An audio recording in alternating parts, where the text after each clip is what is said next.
Le cardinal Sarah fait beaucoup parler de lui, hein, il fait très souvent parler de lui, mais en ce moment, beaucoup parler de lui à l'encontre du pape Léon XIV, puisqu'il lui demande tout simplement la suppression de Fiducia Supplicans.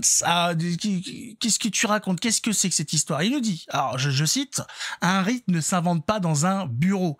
Ça, c'est vrai. Mais malheureusement, aujourd'hui, la bureaucratie, au Vatican, on refait des messes dans des bureaux. Ah, là, on fait des bénédictions dans des bureaux. Voilà, c'est un bout de papier, un petit crayon. Et hop là, on refait toute la liturgie. C'est extraordinaire. Ça a changé tout ça. Alors, qu'est-ce que c'est? Pour ceux qui ne savent pas, rappelez-vous, c'est confiance suppliante, voilà, en français. C'est la déclaration du dicaster pour la doctrine de la foi qui était par rapport à la bénédiction des couples homosexuels. Alors, on nous dit une bénédiction non sacramentelle. Je comprends plus rien. Je dis, qu'est-ce que ça veut dire une bénédiction non sacramentelle? Je comprends pas. Puisque un sacrement, dans l'Église, bien évidemment, dans la théologie catholique, est un geste qu'une parole accompagne, dans lequel Dieu agit par l'intermédiaire d'un ministre ordonné, évêque, prêtre, diacre, pour le salut des hommes. Une bénédiction, c'est ça en fait. Comment on fait une bénédiction non sacramentelle? Je n'étais pas au courant. Si ça existe, je savais même, pour moi, quand je lis ça, c'est un non-sens. Une bénédiction non sacramentelle. Par un prêtre, de toute façon, ça, comme on l'a dit, un sacrement, une bénédiction, ça ne peut être fait que par un prêtre. Et là, une bénédiction non sacramentelle, c'est-à-dire une bénédiction quoi, de façade, une bénédiction qui n'apporte rien. Je sais pas s'il y a une bénédiction, il y a quelque chose. Bon, bref, c'était donc par rapport à cette histoire qui avait fait beaucoup de bruit, qui avait fait beaucoup de remue de la part des évêques, des prêtres du monde entier, qui avaient vu ça d'un œil hostile et qui avaient fait que tous ces gens-là avaient tourné le dos au pape. C'était du jamais vu dans l'Église catholique. On n'avait jamais vu des gens tourner le dos au pape. Alors, certains pourraient me dire, ça, c'est peut-être parce qu'il ne l'est pas. Et donc, c'est pour ça qu'ils ont tourné le dos si facilement et qu'on n'a jamais vu ça dans l'Église, dans l'Église catholique, puisque c'est pas possible.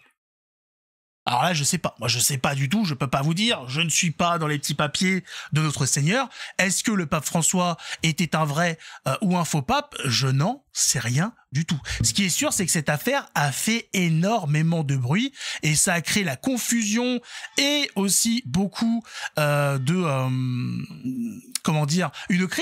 crise dans l'Église par rapport à ça. Et donc, vous le savez peut-être pas, ça n'a pas été supprimé.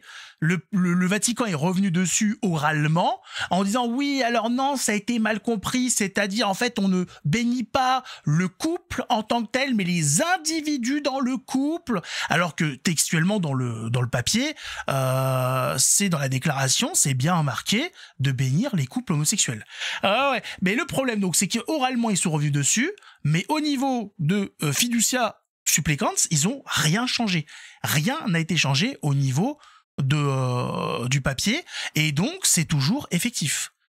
La déclaration du dicaster pour la foi, pour la doctrine de la foi, n'a pas été modifiée. Fiducia Supplicans est toujours, utilisable. Les prêtres peuvent, au nom de ce papier, de cette déclaration, bénir des couples homosexuels. Ils le peuvent. Et donc, notre cardinal Sarah, lui, dit on n'a pas oublié le petit papier, il faut le supprimer. Alors, ce qui est intéressant, c'est qu'est-ce que ça veut dire? C'est là où ça devient intéressant. Est-ce que le pape François s'est trompé en matière de foi et de mœurs? Parce que je rappelle que le pape ne peut pas se tromper en matière de foi et de mœurs. Donc, qu'est-ce qu'est en train de suggérer, de sous-entendre le cardinal Sarah en demandant la suppression de ce papier, qui, je le rappelle, c'est marqué, voilà, c'est ici, le document est signé par le préfet du dicaster, le cardinal Victor Manuel Fernandez, la déclaration est publiée le 18 décembre 2023, est approuvé par le pape François. C'est approuvé par le pape. Ça n'a pas été fait dans le dos du pape, etc. Ça a été approuvé par le pape. Donc, qu'est-ce que sous-entend le cardinal Sarah dans cette déclaration? Ça fait réfléchir. On se pose des questions. Hein. Fiducia supplicante est un document théologiquement faible et injustifié. Il met en danger l'unité de l'Église. C'est un texte qui doit être oublié. Mais le problème, c'est qu'il a été mis en place. Il a été approuvé par le pape lui-même. Le pape a validé, en matière de foi et de mœurs, cette déclaration. Il a mis son tampon, il a dit l'Église catholique peut bénir des couples homosexuels. Donc, ça met cette demande de suppression, ça met en doute la validation en tant que pape François, hein, ou Bergoglio, comme certains l'appellent. Ça est lourd de sens, cette demande. Ça peut aller très loin. Dire qu'un pape a eu tort, a eu faux, a été dans l'erreur, s'est trompé. Il peut se tromper dans des histoires politiques, dans des trucs qui n'ont rien à voir avec l'Église catholique. On ne demande pas à un pape d'être un érudit sur tous les domaines. Par contre, en matière de mœurs, de foi, il est censé être infaillible. Et là, le cardinal Sarah nous dit il a failli, et le document qui en a découlé doit être supprimé.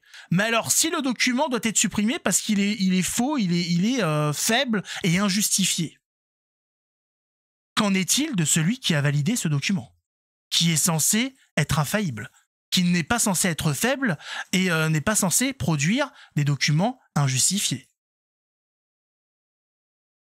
Tout ça doit être réfléchi, tout ça doit être digéré pour essayer de comprendre ce qui se passe. Et puis, il faut surveiller ce qui est fait de la part du pape Léon XIV.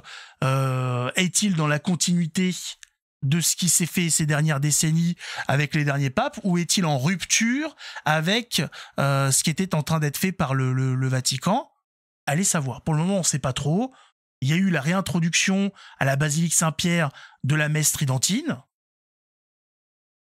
C'est fort. C'est un événement assez important. C'est un signe assez intéressant. On ne sait pas. On ne sait pas, vous savez, le Saint-Esprit, les miracles, ça ne se commande pas et puis ça peut pas être prémédité. Donc, attendons de voir un peu ce qui se passe. Pour le moment, ça a l'air d'aller sur le bon chemin, sur certains sujets en tout cas. Mettez un pouce, abonnez-vous. Que Dieu nous garde. Ciao tout le monde.